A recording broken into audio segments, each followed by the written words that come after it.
इन हाथों में दम है कितना, दुनिया को दिखलाऊंगा। मंजिल पा लूंगा एक दिन, खुद की किस्मत लिख जाऊंगा। कुछ ऐसी ही भावनाएं मन में पाले ओलंपिक्स को अपना अगला पड़ाव बनाने निकले हैं इंडियन रेसलिंग के यंग स्टार रवि कुमार दहिया।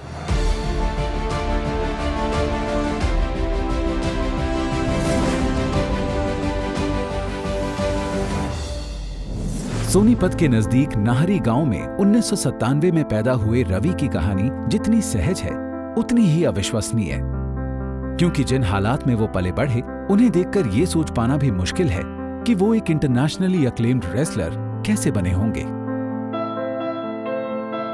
मैं खेती करता था जी, और परिवार में कई आदमी थे, बहन थे, भाई थे, नरम हालात थे जी बहुत।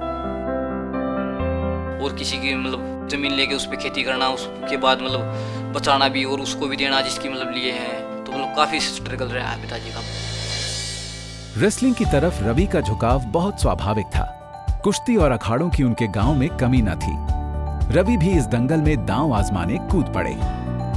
रवि जब 5-6 साल का था तो उस दौरान ही गांव में इसका कुश्ती का माहौल था, तो उस दौरान ही ब्रह्मचारी हंसराज के पास इन्होंने थोड़ी बहुत जो प्राइमरी शिक्षा की तरह होती है वो कुश्ती की है। उसके बाद इसको हम 17 साल स्टेडियम में सतपाल पहलवान जी के पास लेके गए, तो वहाँ पे और ज़्यादा इसने इम्प्रूव किया और वहीं से इसकी जर्नी स्टार्ट हुई। गांव से दूर दिल्ली में रवि को ट्रेनिंग तो अच्छी मिलने लगी, लेकिन उनकी खुराक की चिंता बनी रही, और ये बात सबसे ज्यादा नागवार गुजरी उनके पिता राकेश दहिया को।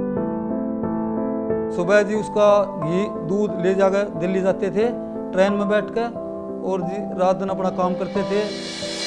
जहां एक पिता इतनी शिद्दत दिखा रहे हों, वहां बेटी की जिम्मेदारी अपने आप बढ़ जाती है। अपने इसी दायित्व पर खरा उतरते हुए उन्होंने 2015 की जूनियर वर्ल्ड चैंपियनशिप में सिल्वर मेडल जीता। इसके बाद रवि का सिलेक्शन 2017 सीनियर नेशनल्स के लिए भी हुआ, मगर उनके घुटने में चोट आने के कारण उन्हें इस प्रतियोगिता से दूर रहना पड़ा। एक तो इंजरी हो गई, उसके बाद वो ठीक होगी, उसके बाद फिर उसका रिहैब होगा, उसके बाद टूर्नामेंट लड़ेंगे तो उस तरीके से हम लड़ नहीं पाएंगे। 2-3 टूर्नामेंट हो गए जिसमें मैं हार गया था, तो फिर कईयों ने समझाया, कोचों ने बोला कि कोई दिक्कत नहीं भाई, देखो स्ट्रगल तो हर खिलाड़ी की ज़िंदगी में है। तो उसके बाद मैंने थोड़ा थोड़ा करके अपने आप को संभाला और उसके बाद अच्छी ट्रेनिंग की। उसके बाद फिर थोड़े बहुत कंपटीशन के बाद मैं वापस आ गया।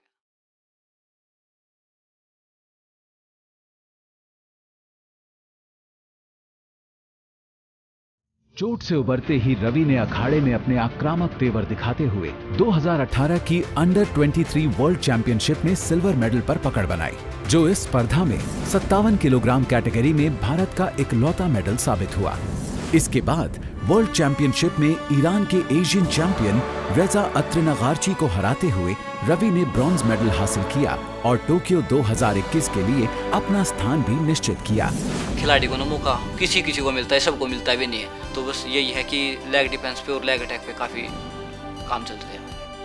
यार रवि, हम रवि की फिटनेस के साथ साथ उसके अटैक और डिफेंस पर भी काफ़ी काम कर रहे हैं, और पूरी उम्मीद है कि वो ओलंपिक्स में मेडल ज़रूर जीतेगा। हमारे को साई और गवर्नमेंट की तरफ से पूरा सपोर्ट मिल रहा है, और जो भी चीज़ हमें चाहिए वो टाइम पे मुहैया हो रही है बहुत ज़्यादा। रवि को न सिर्फ अपनी बल्कि अपने पिता की मेहनत को भी सार्थक करना है। अपनी और अपने देश की किस्मत को सुनहरे रंग में रंगने वाले रवि कुमार दहिया हैं 130 करोड़ भारतीयों की ओलंपिक्स की आशा।